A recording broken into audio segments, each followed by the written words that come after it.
It's Lael by Mail. In this video, I thought I would take a few minutes and share with you how to set up a habit tracker. Now, I don't know about you guys, but this time of year, it is January. A lot of us have lots of goals and plans and things that we want to work on. Habit tracking is a great way to help you make sure you're successful in keeping track of your progress. Habits, you guys, are hard. Some of them are easy, right? If you had a habit that said, I want to eat a piece of chocolate every day, oh my gosh, that would be no brainer. But a lot of times habits are things that we want to take on to help ourselves be a better person. And you define what that means to you. So this will be the second year that I have done habit tracking.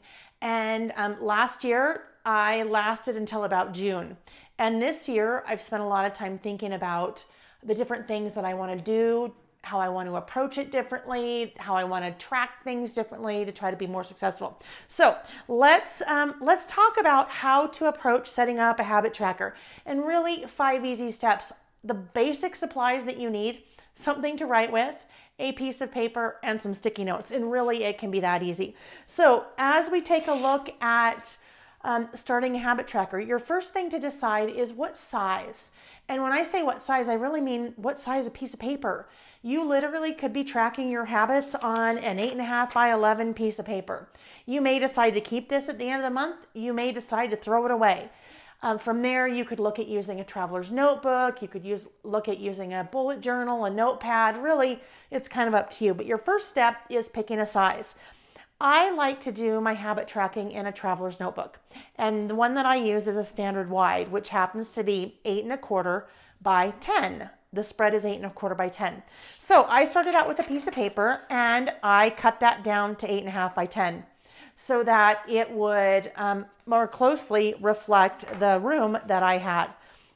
From there, I did go ahead and fold it in half because I want to make sure that as I'm laying things out, that I keep in mind that I have, a center that I need to kind of stay away from. So that's my first thing. I need to pick a size and then, get whatever it is you're working with down to that size. I do suggest, even if you're working with a book that's already created, that you start out with a template, something like this. Start out kind of to sketch things out or lay things out so you make sure that you have enough room for everything that you want to track.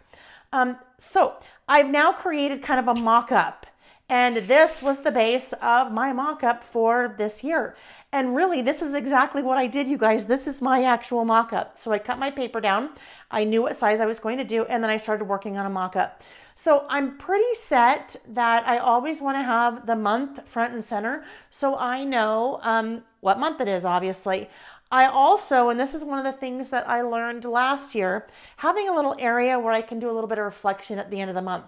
Maybe some things that worked that I want to continue. Maybe some things that didn't work so well. Things that didn't work so well that I want to, maybe change up for next month. Beyond that, I like to use washi. Washi tape is a great way to decorate. So I just kind of left some area down here for washi. Now, I have lots of room to work with. So I picked my size, then my mock-up. The next thing is to decide what it is that you want to track.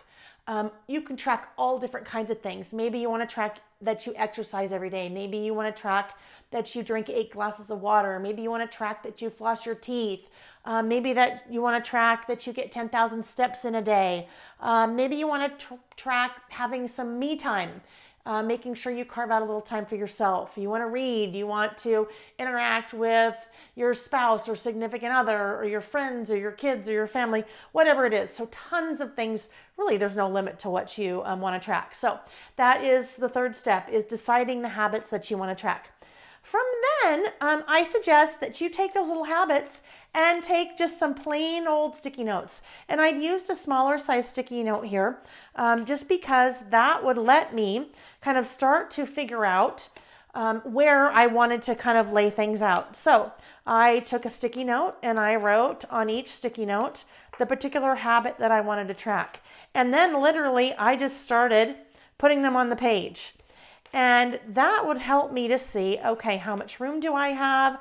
There are 8 habits that I am currently tracking, so I want to make sure that I have room for those.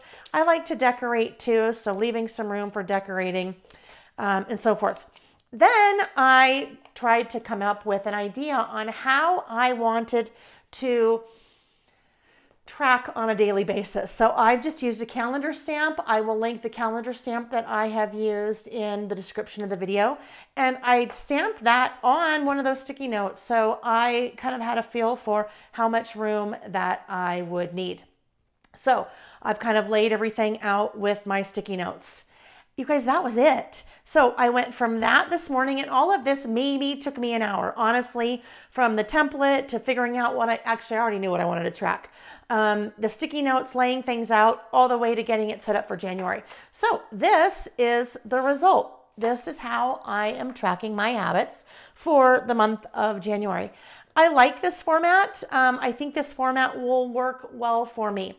I may continue for February, and I may decide there are things that worked for January and things that didn't work so well for January. And I think that's one of the most important things, that you give yourself the permission. If something's not working, don't feel like you have to go with this the entire year. And I think that's the mistake that I made last year, where I kind of fell off the wagon in June.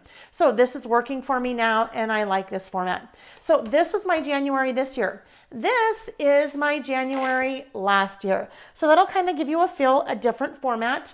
I was tracking all of the habits here along the left-hand side, and then marking off each day. And I think this wasn't visual enough for me. I mean, it's super visual, but I couldn't necessarily see when I saw a hole. Oh, reading. I had to kind of work a little bit more to see a hole. I think here it will be very, very obvious when I have a hole and the things that I need to work on. So last year's format, and you can see there's my January, my February. I kind of stuck with that same format, as I said, all the way until we got to June. There's May, and there's my June. I did actually set up for July, but then didn't fill it out, and then that was it. I had even laid out my traveler's notebook for the rest of the months, but for whatever reason, it just didn't work out so well. So this is the format that I have landed on for 2020.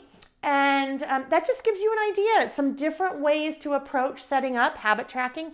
But you guys, again, those 5 steps.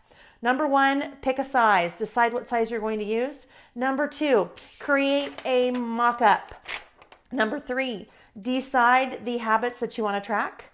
Number 4, come up with a format and then use your sticky notes. Number 5, to start to lay things out.